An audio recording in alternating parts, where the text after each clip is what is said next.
time now for the Rural News with Susan Murray in Kirikiriroa. Kia ora, Susan. And Otago Federated Farmers says the Regional Council is being harsh and unkind. Tell us more. Good afternoon, Marnie. Otago farmers say their regional council's refusal to extend submission times on a far-reaching land use policy document is ruthless.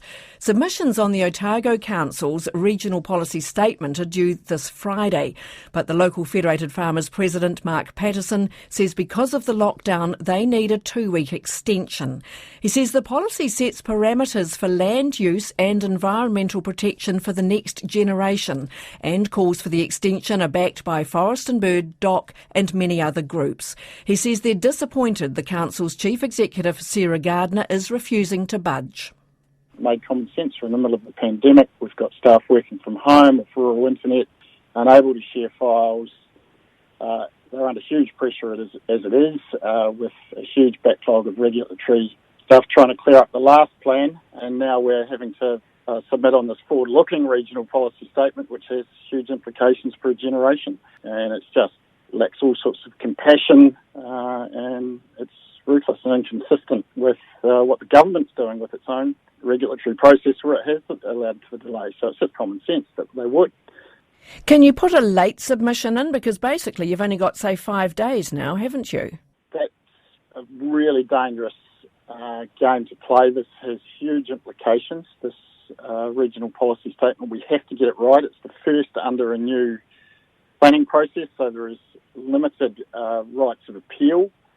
So we've got to front end the work to make sure we get it absolutely right. Mark Patterson says if there isn't an extension, the Federation's staff will deliver something, but under pressure they will be compromised.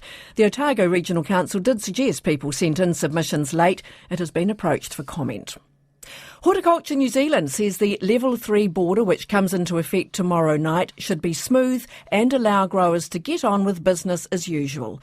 The boundary south of Auckland is the same one used in February this year and sits right in the middle of some vegetable growing operations and farms. Only essential workers with appropriate exemptions can cross the border.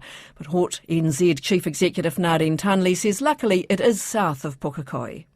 The reason that it's down that far, a couple of reasons, it kind of aligns very closely to the county's Manukau DHB boundary.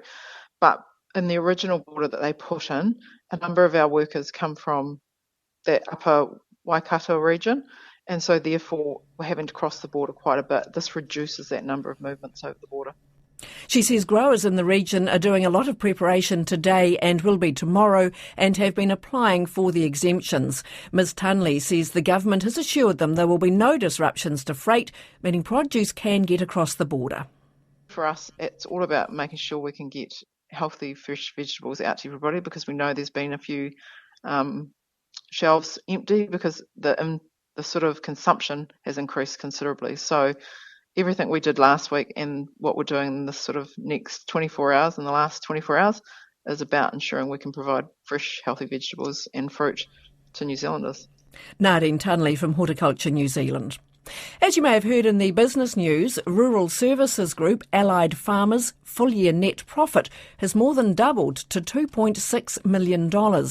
Company chair Richard Perry says the company was hit hard last year by the effects of COVID-19.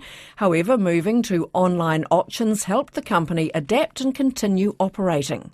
But Mr Perry says there is some concern the current COVID-19 outbreak happening right now as spring starts could affect business. Well, I see a big risk to farmers, particularly as we move into spring, because we've obviously got it's a busy time of year coming up, and it's important that farmers are able to move stock around. I think that provides uncertainty. These times provide uncertainty to them, and the uncertainty of when they're able to buy and sell their livestock is a factor. So we think it's important to get through the next few months in a sensible way, but we've also got these other options that we've added in there, such as our ability to operate sale yards safely in level 3, which we helped drive the industry towards last year and will continue to pursue as we move into level 3. But clearly there are risks in our business, just as there are in other businesses. But agriculture is an essential service, and we continue to service that. Richard Perry says Allied Farmers will continue to focus on its diversification program, which helped lift profit. The National Party has a new spokesperson for agriculture after leader Judith Collins had a reshuffle of portfolios.